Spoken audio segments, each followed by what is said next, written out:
tell you something about pancreatic cancer. Like any other part of the body which is not immune to cancer, pancreas also is not immune. Pancreatic cancer is a known condition, and of late we are seeing more and more of pancreatic cancer. Why people get pancreatic cancer, we do not know, but certain group of patients who are chronic smokers or chronic alcoholics have a more chance of getting pancreatic cancer. How do the patients manifest? In other words, what symptoms do they come with? One is jaundice, and this jaundice will be generally intense with very thick yellow urine and thick yellow eyes, and also they have itching, intense itching. Jaundice with itching, one should suspect obstructive jaundice, and a part of that obstructive jaundice can be due to cancer. So, any jaundice should not be ignored. A patient with jaundice, whatever type, whether it is due to hepatitis A, E, B or C, should definitely see an allopathic doctor, because he will be able to make out what is the cause of cancer. Because when many patients have their own treatment or some native treatment, they will not be able to make out this cancer. Because if cancer is caught early, it is treatable. If it is caught late, it will not be. So, how was that we diagnose? Blood tests do not generally confirm pancreatic cancer. You require what is called either a CT scan or an MRI scan with MRCP.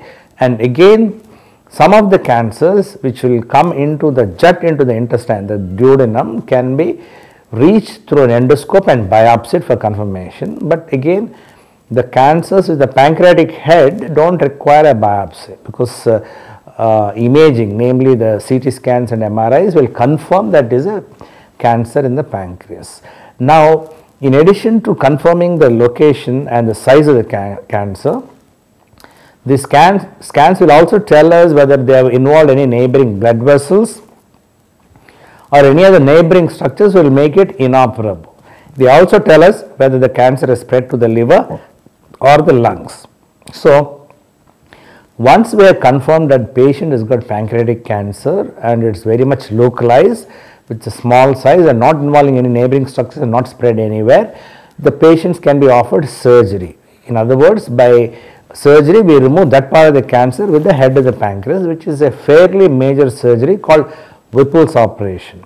This operation is a very morbid operation, has got its own complications, but after about 2 weeks stay in the hospital and these patients recover and become alright, they are more or less cured of their disease. So, pancreatic cancer, if caught early through surgery, is curable.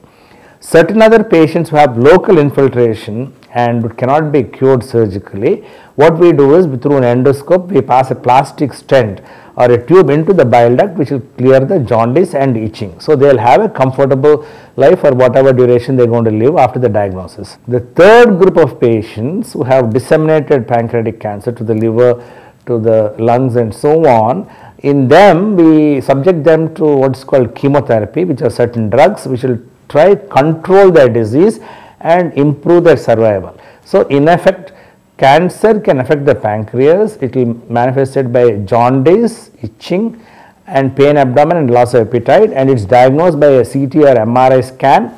Sometimes biopsy may become necessary, and the ones who have very localized disease, we operate, resect and cure them. And for the ones whose disease is spread, either we do what is called as stenting or we give them chemotherapy for some better quality of life. Thank you.